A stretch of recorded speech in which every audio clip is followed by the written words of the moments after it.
Okay, so hi guys. This is going to be your lesson on perimeter for today. We've already talked about what it means, so I'm just going to go over that very quickly, and then I'm going to go over some examples of how to actually calculate the perimeter when you're given a question.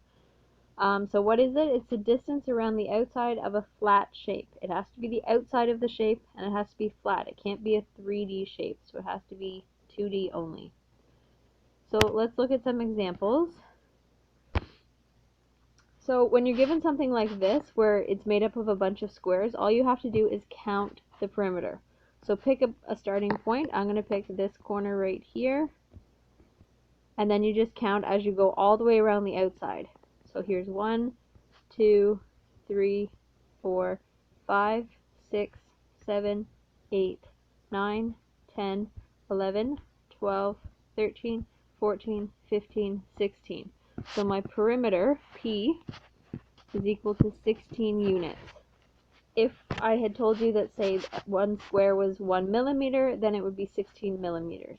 If one square was a meter, then it would be 16 meters. If you're not given units, there's nothing you can really say other than you could write 16 units. Okay?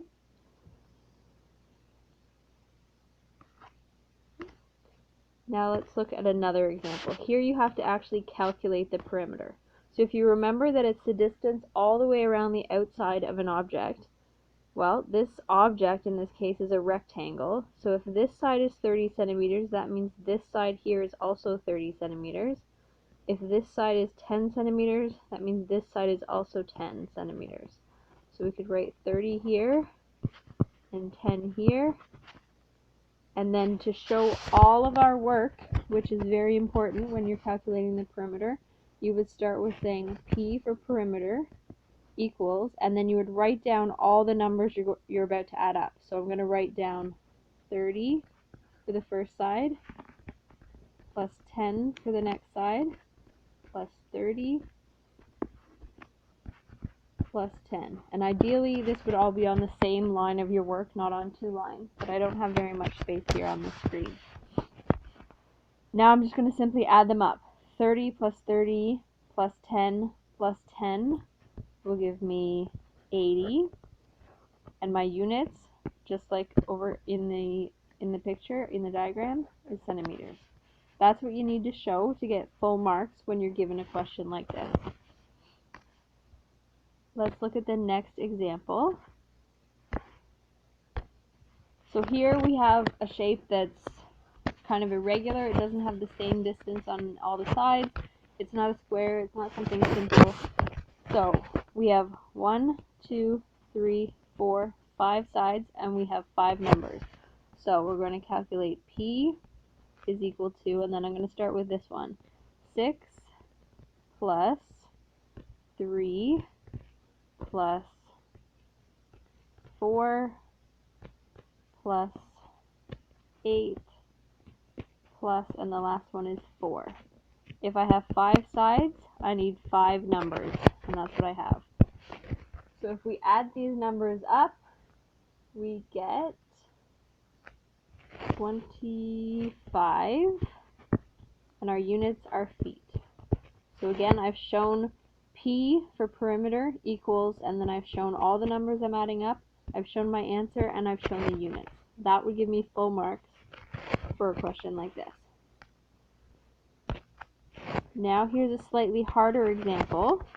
This shape has 1, 2, 3, 4, 5, 6 sides, but right now we only have 4 numbers given to us. So we have to be able to figure out what the lengths of the other sides are. So let's look at all the sides that go up and down first. This one, that's 15 millimeters, is the entire height of this thing. This goes up and down, and it's 9 millimeters. And the other one that goes up and down is this side over here. So if the whole thing is 15 millimeters, this piece of it is 9 millimeters, I can get this piece by going 15, subtract 9, and that will give me 6 millimeters. The reason is because this is connected here, this is connected here, so this 6 millimeters is the same height as right here, So you can see that the 9 here plus the 6 right here has to add together to be 15. We can do the same thing for all the ones that go left and right, the horizontal lines. This is the whole distance across this figure, but we don't know the length. But we do know this piece of it is 6 millimeters. This piece of it is 14 millimeters. So if we put this piece, which is 6, and this piece, which is 14 together, we get the entire length, which would be 6 plus 14, or 20 millimeters. Now I have a 6-sided figure. I have 6 numbers, so I can add them up and calculate my perimeter. So I need to write down all 6 numbers. So P for perimeter equals 6 plus 9 plus 14 plus 6 plus 20 plus 15.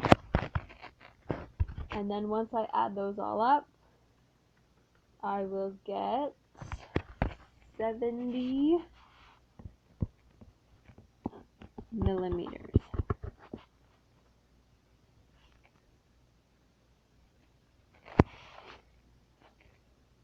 So make sure again that you're showing your work for every question like this. P equals, show all your calculations, show your final answer, and your unit. And for a question like this where you have to calculate some sides, make sure you write down on the diagram what those lengths are. So now I'm going to show you one last example. We're supposed to find the perimeter. So this one kind of looks similar to the first one where everything was broken up into squares like this, right? Fairly simple, fairly straightforward. You just have to count again. But in this case, we're given a scale. And what that means is that between each dot and the next dot, that's 1 centimeter. Between each dot and the next dot this way is also 1 centimeter. So once I choose my point, I can go all the way around, count them up, and I'll have my perimeter. So P equals, let's go. Let's start here. 1, 2, 3, 4, 5, 6, 7, 8, 9, 10, 11, 12, 13, 14, 15, 16, 17, 18, 19, 20. And now I know my scale is centimeters, so my answer has to have centimeters. So there isn't a calculation that you can show here. Well, there is. You could write down the lengths of all the sides, but if you're not asked to do that, all you would need is the answer in the unit. If, however, you were asked to label it first, you would look at your scale. It's 1 centimeter, so that means that this side is 1, 2, 3 centimeters. And I could write that down. This side is 1, 2, 3, 4 centimeters. This side is 2 centimeters. The bottom here is 1 centimeter. This side is 1, 2, 3, 4, 5 centimeters. And the top is 1, 2, 3, 4, 5 centimeters as well. If I asked you to label it and then calculate it, you would show this just like all the others. So you would write P equals 5 plus 3 plus 4 plus 2 plus 1 plus 5. And now I'm going to double check. I have 1, 2, 3, 4, 5, 6 sides. 1, 2, 3, 4, 5, 6 numbers. So I know I have all my sides. And then if I counted all of those up, I would again get 20 centimeters. So now that this video is done, I would like you to finish all the other videos on PlayPosit that you haven't finished yet, and then go to Knowledge Hook, which is khmath.com, and do the questions on there about perimeter. Since they're online, you don't have to show your work, but you may need a calculator. And then if you get all of that done, finish all the other things on Knowledge Hook, all the other things on PlayPosit, and all the worksheets we've done this week. The only ones that you can't finish right now are the mass and capacity ones, which we'll finish in class next week when I'm back. Have a good weekend, everybody.